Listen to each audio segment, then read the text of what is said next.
అక్క శ్వేత చెప్పిన చోటే దాచామక్క. అయ్యో ఆస్తి పేపర్లు మొత్తం తగలబడిపోతున్నాయి సీతప్ప. అమ్మా శశి నా ఆస్తి పేపర్లు తగలబడిపోతున్నాయి అమ్మా. మీరు చేసింది ఎంత పెద్ద సాయమో మీకు తెలియదు సార్. ఈ పెంటగాడిని ఎలా వదిలించుకోవాలని నేననుకుంటుంటే ఈ మెంటల్ గాడు అనవసరంగా అంటించాడు. వీళ్ళందరూ బయటికెళ్తే తప్పకుండా చెప్తాను. ఏంటి మా ఇంటి విషయాలు మేం వినకూడదా?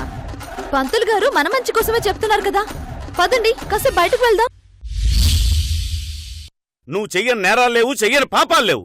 అందుకే ఆ పాపాలు శాపాలుగా మారి దరిద్రం టన్నులు టన్నులుగా పెరిగిపోయి నీ నెత్తిన తాండవం చేస్తోంది. చేసిన దానికి అక్కడెక్కడో శిక్షలు అనుభవిస్తారన్నది అప్పటి కాలం. ఇది డిజిటల్ కాలం. ఇక్కడికిక్కడే. బాబా గారు దివ్యజ్ఞానులు.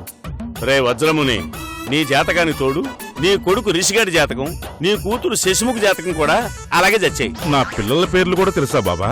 బాబా గారు బ్రహ్మంగారిలా కాలజ్ఞానులు. రే వజ్రముని, చేతులారా ఆస్తులు పోగొట్టుకున్నావు. పోగొట్టుకున్నది సంపాదించాలంటే చాలా కష్టం. అలా అనకండి బాబా, పరిష్కారం చెప్పండి. చెప్తాను, కానీ నువ్వు చేయలేవు.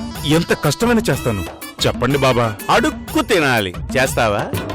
ఎందుకు బాబా నా మీద అంత కోపం? నేను చెప్పేది నిజం రా దరిద్రుడా. నీ దరిద్రం పోవాలంటే నువ్వు ముష్టి దీక్ష చెయ్యాలి. ముష్టి దీక్ష? అవును. గండాలున్నవాళ్లు మృత్యుంజయ యాగం చేస్తారు. పెళ్లి కానివారు, పిల్లలు కలగని వాళ్ళు కుజదోష నివారణ చేస్తారు. అలాగే దరిద్రం ఉన్నవాళ్లు ఈ ముష్టి దీక్ష చేస్తారు. అలాంటిది ఒక దీక్ష ఉందా బాబా? మార్కెట్లోకి రీసెంట్ గా లాంచ్ అయింది రా సుంఠ. కొంచెం వివరంగా చెప్పండి బాబా. సింగిల్ లైన్లో చెప్తాను విను. నువ్వు వీధి వీధి తిరిగి ముష్టెత్తుకోవాలి, అడుక్కు తినాలి.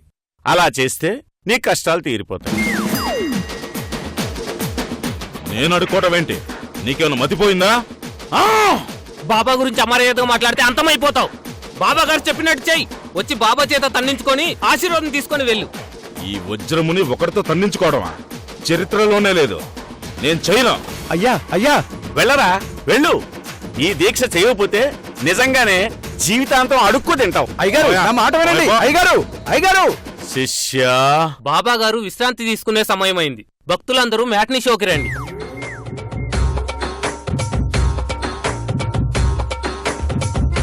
ఒరే వజ్రమునిగా, నా జీవితంతోటే ఆడుకుంటావురా? నీ సంగతి చెప్తా. శిష్యా, ఫోని.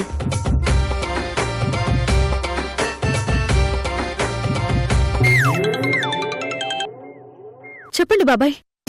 అమ్మా శ్వేత, ఆ వజ్రమునిగాడు వచ్చాడు. ముష్టి దీక్ష గురించి చెప్పగానే పారిపోయాడు. మళ్ళీ వస్తాడంటావా? నేను వచ్చేటట్టు చేస్తాను కదా బాబాయ్. సరేనమ్మా, ఉంటా. ఉంటాను బాబాయ్.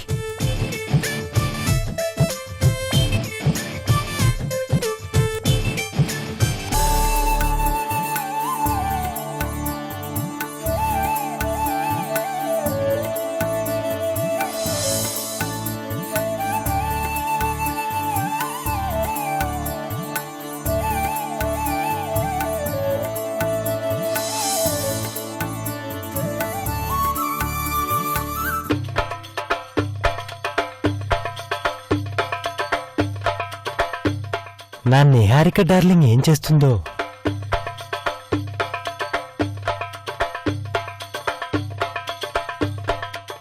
అమెరికాలో నా కింద 100 మంది డ్రైవర్లుంటే నేను నీ దగ్గర కార్ డ్రైవర్గా పనిచేస్తున్నాను. నన్ను నీ కార్ డ్రైవర్ అనుకుంటావేమో. కాదు, మన ప్రేమ డ్రైవర్ని.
కిరణ్ ఫోటోని ఈడు కళ్ళ కత్తుకుంటుందేంటి?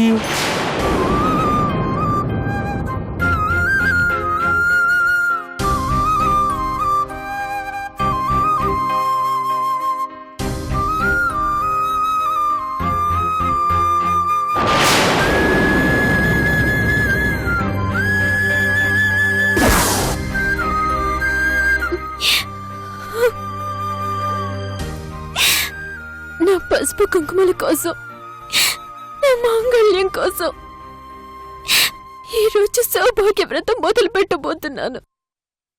అలాంటిది ఈ రోజు ఈ అపశకనం జరగడం ఏంటి?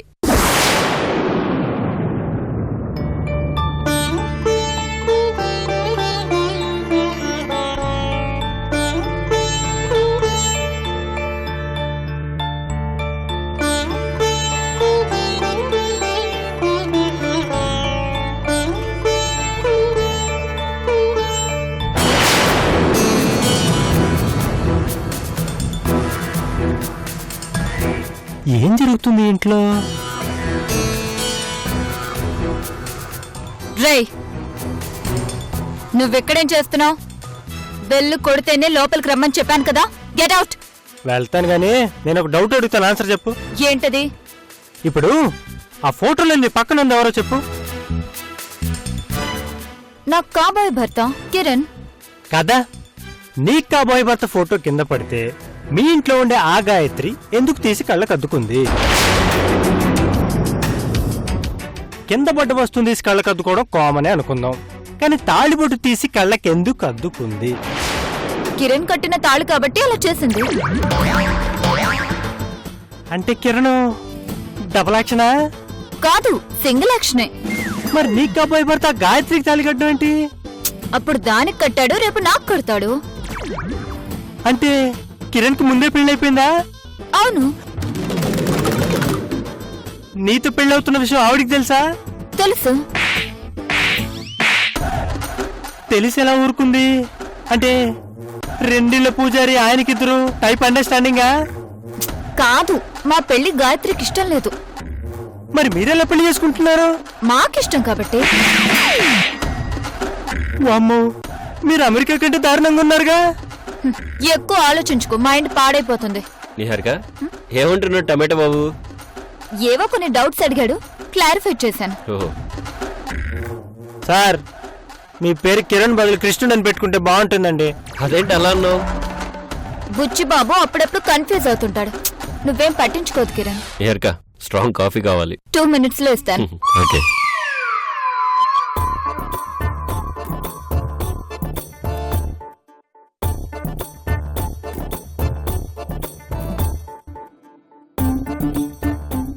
రే టమాటా బాబు, నువ్విక్కడ ఎక్కువ రోజులున్నావంటే బుచ్చిబాబు కాస్త పిచ్చిబాబు అయిపోతా.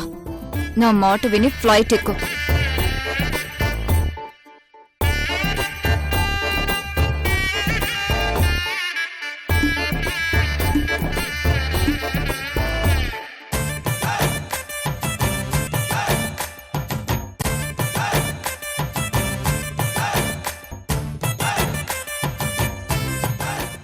Anushka is so beautiful. Gayatri, Niharika, ఇప్పుడేమో అనుష్క. ఎంతమంది గర్ల్ ఫ్రెండ్స్ రా నీకు? రే, నువ్వు కంటికి కనపడింది కామసూత్ర హీరోలో ఉన్నావు కదరా. మిస్టర్ ఆది, చెప్పు బ్రో. ఆ బుచ్చిబాబు వల్ల మనకి ఏమైనా ఉపయోగం ఉందంటావా? బాగా సౌండ్ పార్టీ కాబట్టి బొట్లో వేసుకుని ఒక సినిమా ప్రొడ్యూస్ చేద్దాం.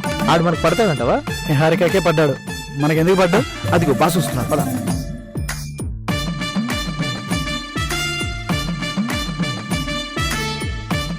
ఏంటి బాస్, మీ జుట్టు పిచ్చిగుళ్ళ తయారైంది? మీ మరదలు గారు జుట్టు పట్టుకుని కొట్టారేంటి?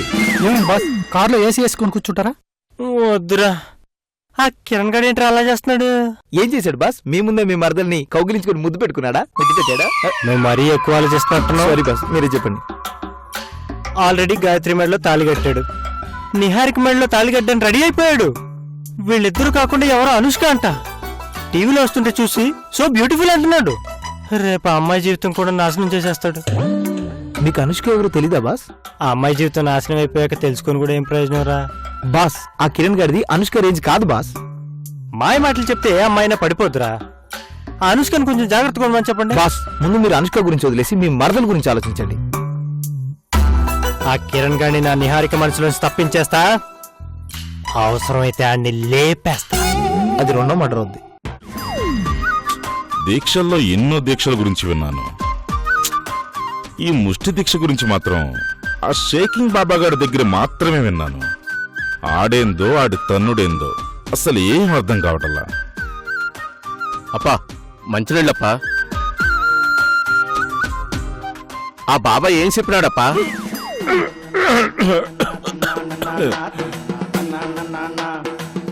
వాడొక తలకాయ లేని బాబా అప్ప.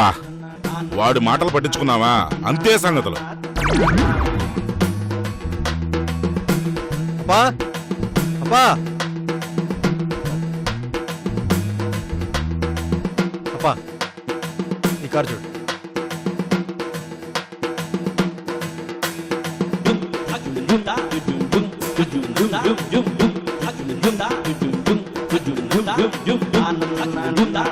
ఎటుందప్పా? పడుచు పిల్ల మాదిరి నిగనిగలాడుతూ బానే ఉందప్పా. రేట్ ఎంతో తెలుసా?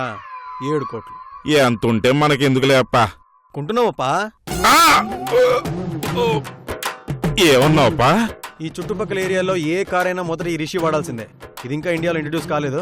అడ్వాన్స్ కట్టామంటే 6 నెలలు వచ్చేస్తుంది. మన దగ్గర బోలెడనే కార్లున్నాయి కదప్పా, మళ్ళీ ఇది ఎందుకు? త్వరలో శ్వేత పుట్టినరోజు వస్తుంది కదప్పా. శ్వేత పుట్టినరోజుకి గిఫ్ట్ గా ప్రెజెంట్ చేద్దాం అనుకుంటున్నా.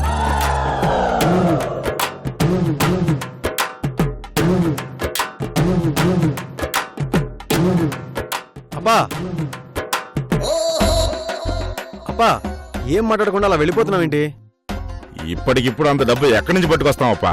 అసలే మన వ్యాపారం ఆగిపోయి ఆదాయం తగ్గిపోయింది. అర్జెంట్ ఏం లేదప్పా, ఒక వారం రోజులు అడ్జస్ట్ చేసినా పర్వాలేదు. వారం తర్వాతనే అంత డబ్బు ఎలా వస్తుందప్పా? బ్యాంకులో అంత డబ్బు ఉండదు కదా. ఆ విషయం నాకు కూడా తెలుసప్పా. ఏదో ఒక ల్యాండ్ అమ్మేద్దాం.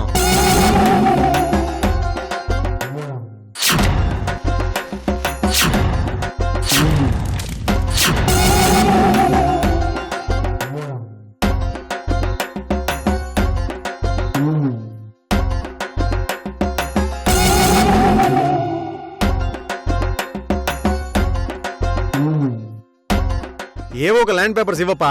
ఇంకెక్కడ పేపర్స్ రిషి? మావయ్య గారు వాటిని ఆల్రెడీ కాల్ చేశారు కదా.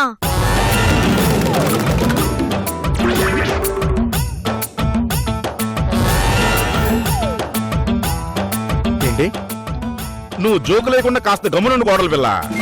అబ్బా, దస్తావేజులు తీసురాపా. ఈ ఆడకెళ్ళి తీసుకొచ్చేదప్పా.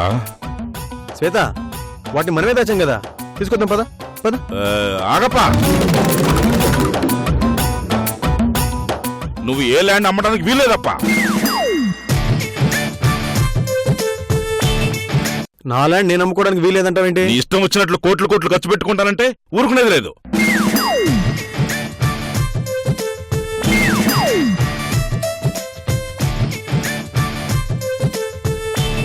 నీకొక్క రూపాయి కూడా ఇవ్వను. ఏ ఎందుకు ఇవ్వు? కోట్లు కోట్లు నీ జల్సాలకు తగలబెడతానంటే రేపు నా మనవడికి ఏమిస్తానప్పా?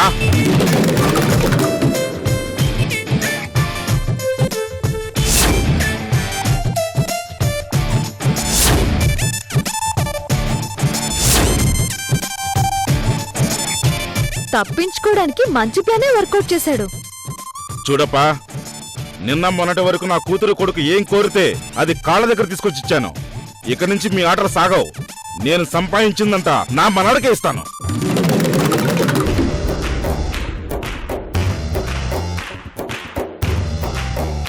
రేపటి తరానికి కార్లు, బంగ్లాలు, ఆస్తులు, అంతస్తులు అన్ని సమకూర్చడం మన బాధ్యతప్పా.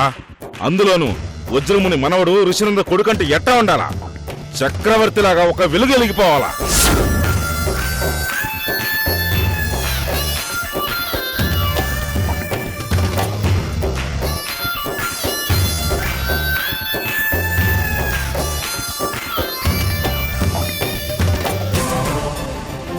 నచ్చాయప్ప. నా కొడుకు కోసం నువ్వు చేసే పొదుపు, వారసుడి కోసం నువ్వు పడే ఆరాటం అన్నీ నాకు నచ్చాయప్ప.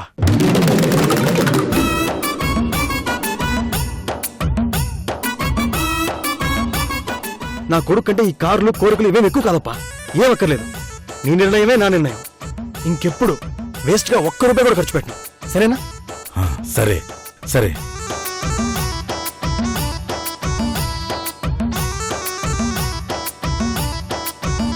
బతికిపోయినావప్పా.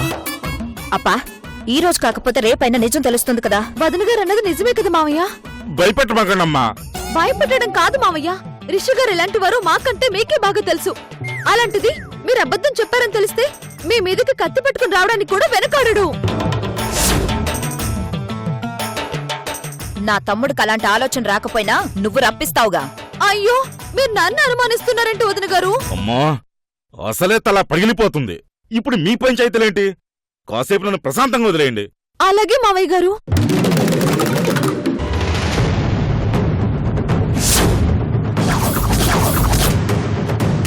ఒక్కొక్కరికి ప్రశాంతత లేకుండా చేస్తా. దీన్నెలా అడ్డుకోవాలో అర్థం కావట్లేదు.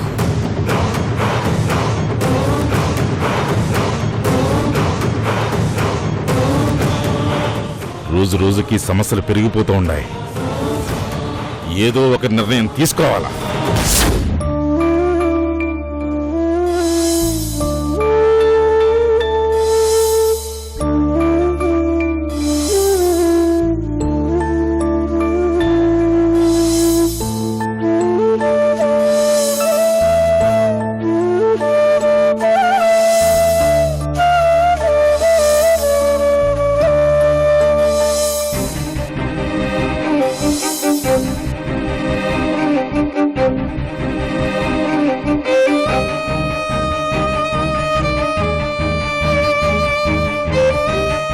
రోజు నుంచి 3 రోజులు సౌభాగ్య వ్రతం చేయబోతున్నాను. ఇక ఏదైనా నీదే భారం. నేను ఎంత నిష్టగా చేస్తానో నువ్వంత తొందరగా నా కష్టాలు తీర్చాలి. నా తండ్రి దృష్టిలో నేను చనిపోయినా నా భర్త కోసం నేను నా కుటుంబాన్ని వదిలేసి వచ్చాను. ఇప్పుడు నా భర్తే నన్ను గుర్తుపట్టకుండా వేరే ఆడదానితో తిరుగుతుంటే తట్టుకోలేకపోతున్నాను.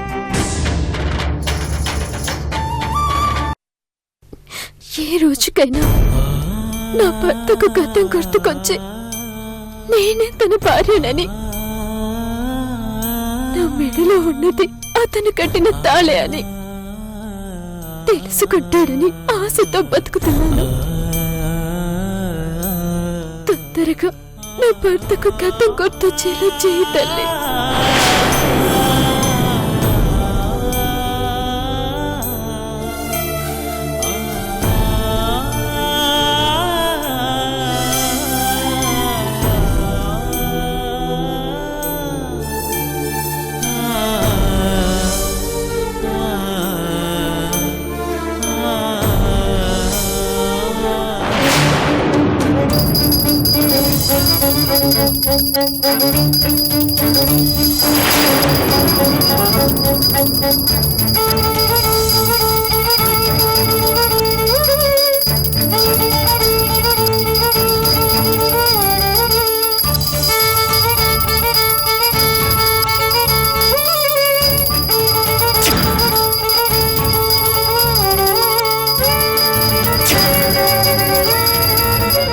గాయత్రి గారు,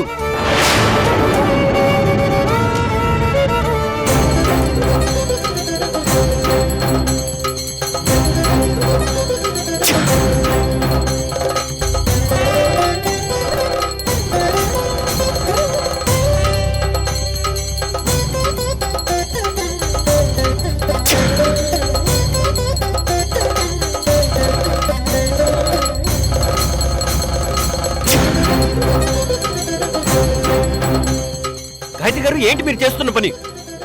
చేయి కాలుతుంది, పడేయండి. మీకే చెప్పేది. అలా పడేయకూడదండి. ఏ, ఎందుకు? ఇదొక వ్రతం. వ్రతమా? అవును, దీనిని సౌభాగ్య వ్రతం అంటారు. సౌభాగ్య వ్రతమా అంటే? భర్త క్షేమం కోసం చేసే వ్రతాన్ని సౌభాగ్య వ్రతం అంటారు.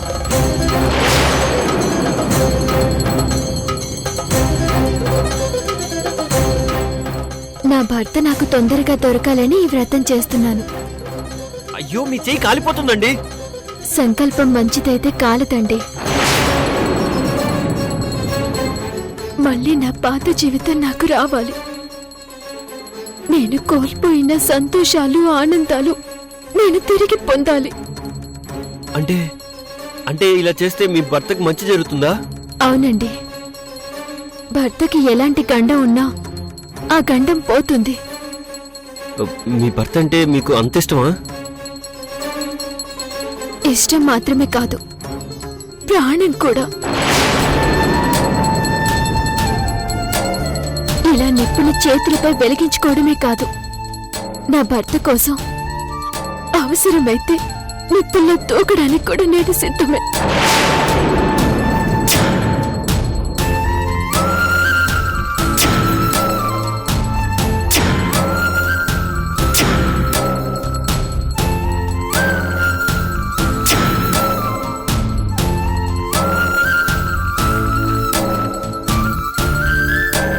కర్పూరం ఇందులో పెట్టి వెలిగించాలి కిరణ్.